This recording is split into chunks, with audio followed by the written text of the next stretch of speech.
Kia ora and welcome to Tough Tutorials. Today we're going to be looking at flower frogs and also turning your household mixing bowl into a vase. So I have a few different flower frogs here.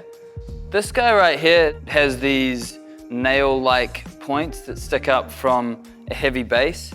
Then I have these other two which are vintage sort of style. This is like a bit of a cage. Notice it has the sectioned out bottom here, and then this one, which is almost like, I don't know, it reminds me of a weird paper clip that has all these different sections.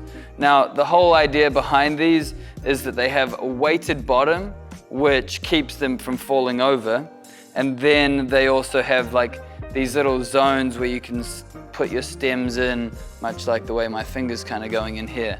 If you can't get the flower through and in between each of these nails, you'd be like sort of stabbing it strongly into it. And then with this one, you're kind of utilizing it as a way to kind of tangle the stems in a base.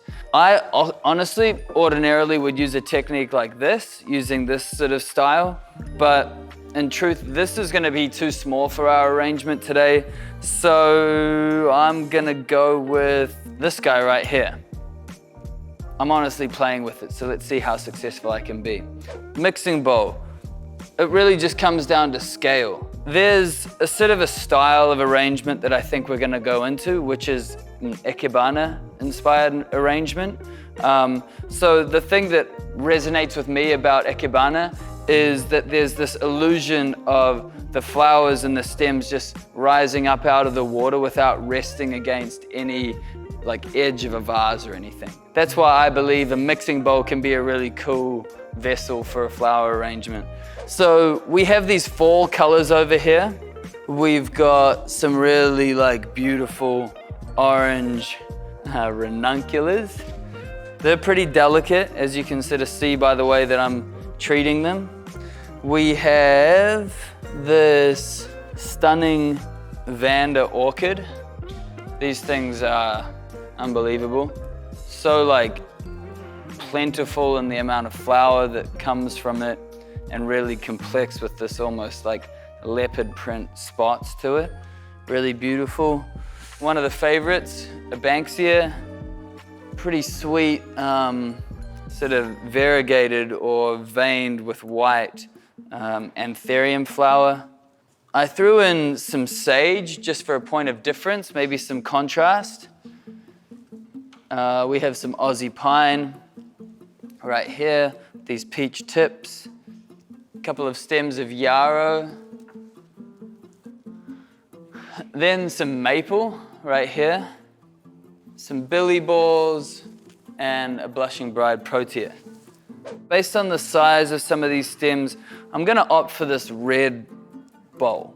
A bit bigger, just compositionally I feel like it's gonna make sure that there's a nice base to what might become a relatively big arrangement. So I'm just gonna top this up with a bit of water. I'm gonna take my flower frog, I'm gonna place it right here in the middle. And then, like I say, I haven't actually used the flower frog like this often. I'm more often using something like this with the nail points. So it's gonna be a little bit of a balancing act, right? So anytime I place a stem going out this way, I'm probably gonna wanna counter it with something that comes out this way and before you and sort of away from you.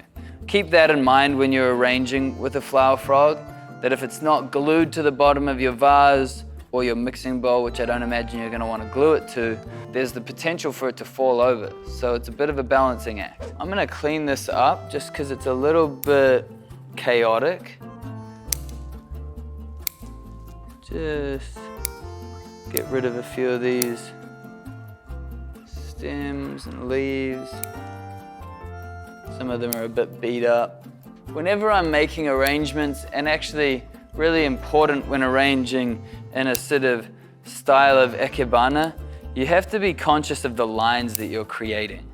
If it's too chaotic and too mad, you're gonna lose some of the really sculptural and almost geometric style that Ikebana is kind of asking you to consider. I am by no means an expert of Ikebana, but as I know it, a lot of it is about creating kind of this triangular sort of composition.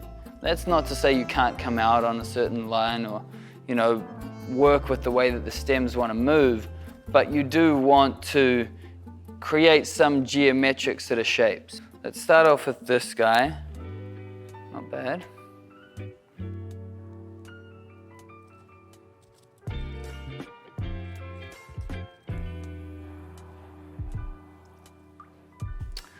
I'm going to use this Vanda next. Notice I'm using these big kind of gestures initially, and then that allows me the opportunity to add some of the more details, some of the more finer like flowers to sort of just add that subtlety to the piece. This Vanda is really heavy, just so you know. Imagine how much water is in this, so it's like very heavy, so needing to find a center point for it so that it doesn't make the piece topple over.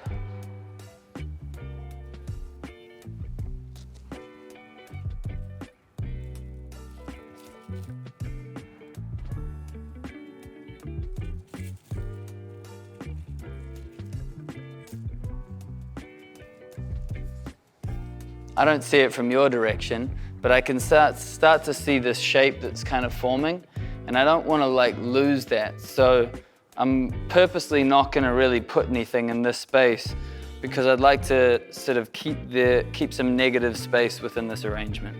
All right, so let's do the same with this piece. Each stem is also kind of informing the next or having to interact with the last. Don't like forget what you've done or what you're about to do when placing another stem, you know?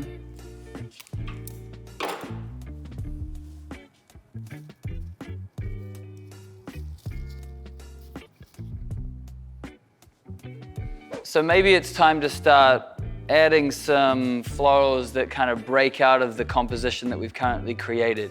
The movement that these ranunculus make right here can be especially beautiful and kind of creative in a way that many other stems don't have this movement, you see? So I'm gonna just kind of play into that. Also reading it, right? So if I were to put this stem in like so, the ranunculus kind of stands up. But if I were to put it in like so, the ranunculus falls down. So be aware of what your flower wants to do and arrange with that in mind. These flowers are living, even in their cut state. They do have a life, they do have their own agenda, and I can tell you from experience that no matter how much you want it to be a different agenda, it's always going to be whatever they want.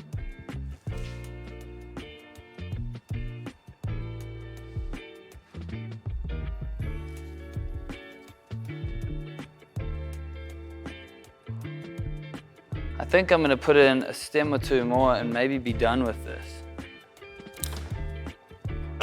And I spotted this space earlier that I just want to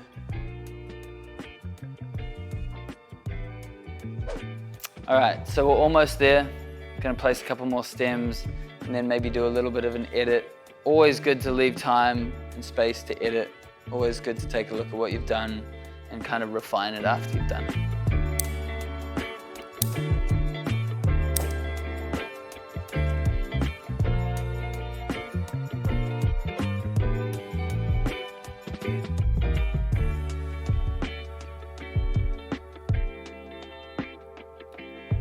Maybe we even have a little too much in moments. A good pair of scissors is really helpful, right? A bad workman always blames his tools, but you also can't get a job done if you don't have the right tools. So I highly recommend these. They're available on my website, link. All right, so that right there is our arrangement using our flower frog in our kitchen mixing bowl. I hope you've enjoyed this little workshop, this little tutorial. See you next time.